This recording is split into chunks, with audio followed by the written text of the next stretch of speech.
সপ্তাহ না ঘুরতেই আরও চড়া এবার সবজি, ডিম ও কাঁচামরিচের দাম। সবচেয়ে বেশি বেড়েছে মরিচের ঝাল। মাত্র এক সপ্তাহে প্রতি কেজি কাঁচামরিচ দ্বিগুণ বেড়ে বিক্রি হচ্ছে 400 টাকায়। অন্যদিকে অধিকাংশ সবজির দাম এখন শতকের ঘরে, ফলে সংসারের হিসাব মেলাতে হিমশিম খাচ্ছেন সাধারণ মানুষজন। মেজবা হাসান জানাচ্ছেন বিস্তারিত।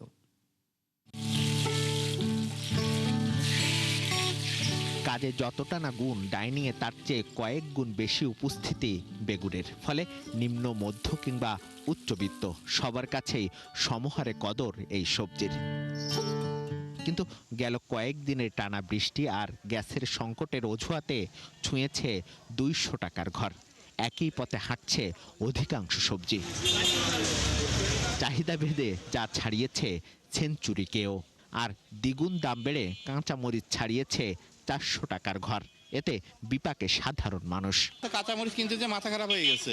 এক যে শর্ট হয়তো দাম বাড়ছে সেটা না, 3 দফায় মরিচের দাম বেড়ে মরিচের দাম এখন 400 টাকা। এই যেমন মোসাদ্দেক আলী 2000 টাকা নিয়ে বাজারে এলেও সবজি কিনতে সিংহভাগ টাকা শেষ।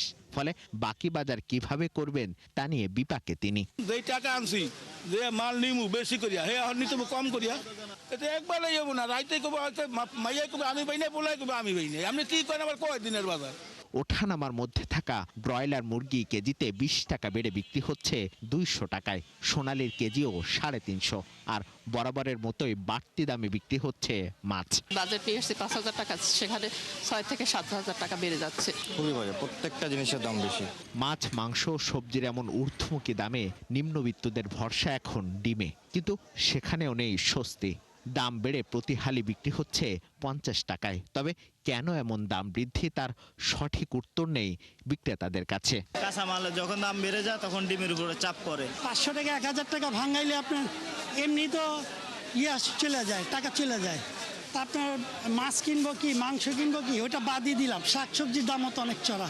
বর্তমান পরিস্থিতিতে দামের এমন ঊর্ধ্বমুখী প্রবণতাকে অস্বাভাবিক বলছেন বিশেষজ্ঞরা। বলেন, বাজার তদারকির ঘাটতির কারণেই এমন বেপরোয়া মধ্যস্বত্বভোগীরা। নতুন সরকার আসবার পরে এখন পর্যন্ত আমরা গুরুত্বপূর্ণ কোনো সাপ্লাই চেইন স্পেসিফিক পদক্ষেপ আমরা এখনো নিতে দেখিনি।